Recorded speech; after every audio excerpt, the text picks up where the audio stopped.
faire du limoncello, il faut compter environ 150 g de zeste de citron, et voilà.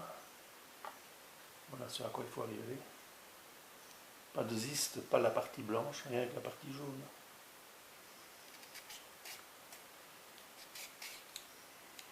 Et un citron, ça ne fait même pas 10 g de zeste.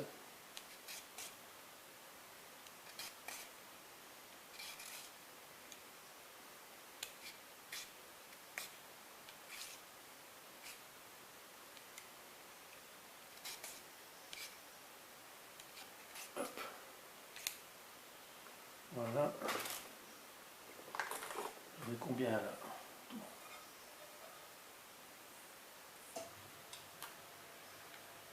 Là j'ai 96,96 g, voilà. 96 g, donc on continue. Et au total j'ai utilisé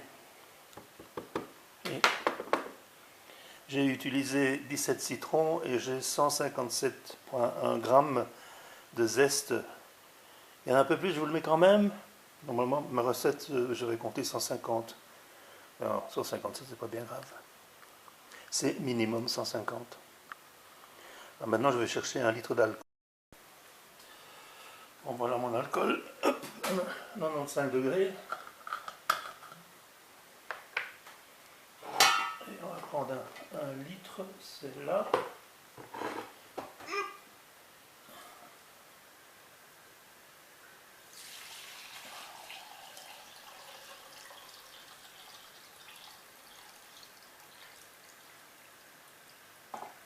Voilà.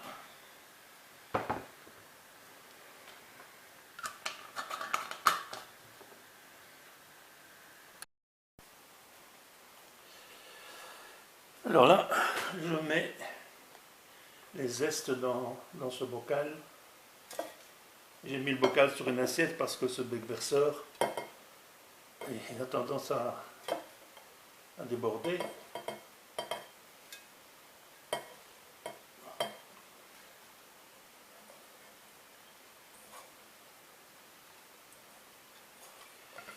Alors, je mets ça dans ce bocal et je l'ai oublié dans un endroit sombre pendant minimum 3 semaines. Et après ces 3 semaines, j'ajoute du sirop de sucre. On va voir ce truc là qui va me saloper comme d'habitude. Ah, oh. J'ai beau mettre une assiette, ça déborde de l'assiette.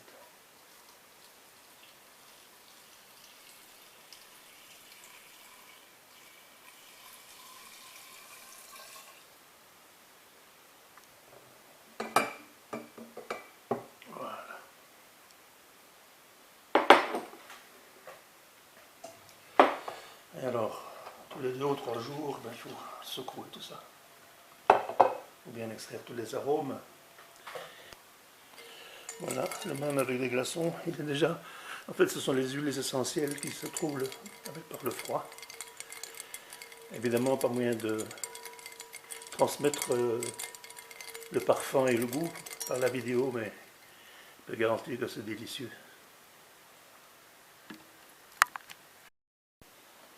Alors mon assiette, elle sert quand même à quelque chose. Oups. Voilà. Sage précaution.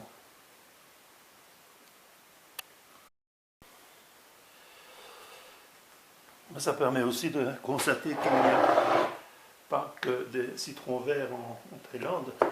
Ce sont des citrons de notre verger. Ils appellent ça Manao Si. Manao, ça veut dire lime, ça veut dire citron vert. Si, ça veut dire couleur. Donc c'est un citron vert de couleur. Et évidemment, il n'est pas traité, donc c'est du pur bio. Bon ben, à votre bonne santé. Voilà, c'est bon. Je vais faire con colore di cioccolato. Oh, mamma mia, che buono! Là, je viens d'ajouter le sirop et on voit la belle couleur jaune.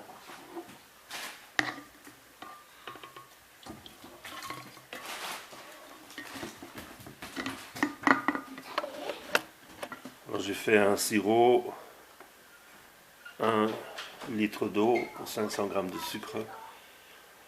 Ça a une densité d'environ 1,23 grammes par millilitre. Et donc 1 litre d'eau et 500 g de sucre, ça me donne à peu près 1,2 litre de sirop. Avec 1 litre d'alcool, eh bien j'arrive en bout de course à un peu plus de 42% de taux d'alcool dans ceci. Ce que je vais faire maintenant, c'est le mettre en bouteille. Bon, allez. C'est une bouteille de mauvais whisky que j'utilise pour la cuisine. Mais la bouteille est sympa.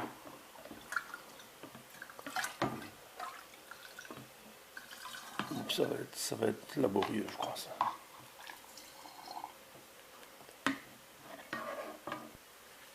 Bon, celle-ci, elle devrait passer, donc ce sera plus facile.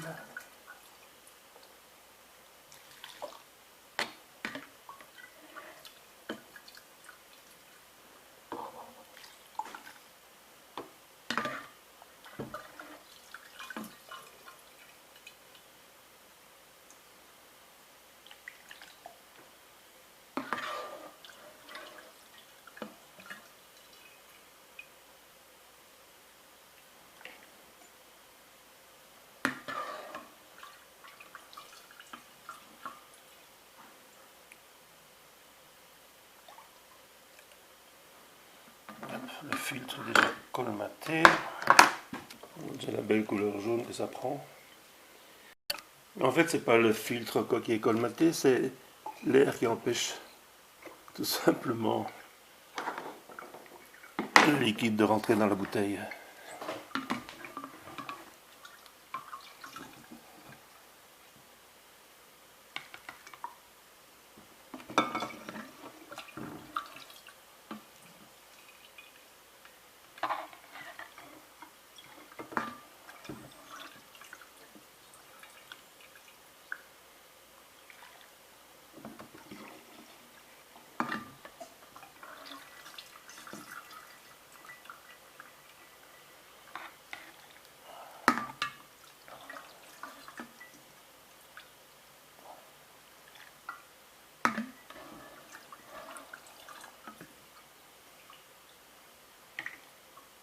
En fait, il suffit de soulever légèrement l'entonnoir pour permettre à l'air de rentrer dans la bouteille, enfin l'air de la bouteille de s'échapper et permettre à la liqueur de rentrer, comme ça. Hop. Oups, ça vient d'être. Mais là on est bon, là on dirait. Voilà, je me retrouve avec 3 bouteilles d'une belle couleur jaune. Elle n'est pas tout à fait remplie parce que bon, il a dû y avoir des pertes. J'imagine qu'il y a de l'alcool qui reste dans les zestes de citron. Et voilà. Voilà mon limoncello. Et il a l'air pas mal. Et voilà, j'ai 3 bouteilles de limoncello. En théorie, j'aurais dû avoir 2 litres d'eau, mais il y a des pertes évidemment. Transvasement, ce qui reste dans les zestes, etc. Évaporation. Et voilà, j'ai un limoncello. Et c'est pas de la bibine, hein, donc il fait plus de 42 degrés. Donc à consommer avec modération. D'autant plus que comme c'est fait avec des zestes de citron, il doit y avoir un petit peu de méthanol. Le méthanol n'est pas un produit de distillation comme on pourrait le croire, c'est simplement le résultat de la dégradation des pectines. Et les agrumes ont beaucoup de pectines, donc il y a un peu de méthanol là-dedans.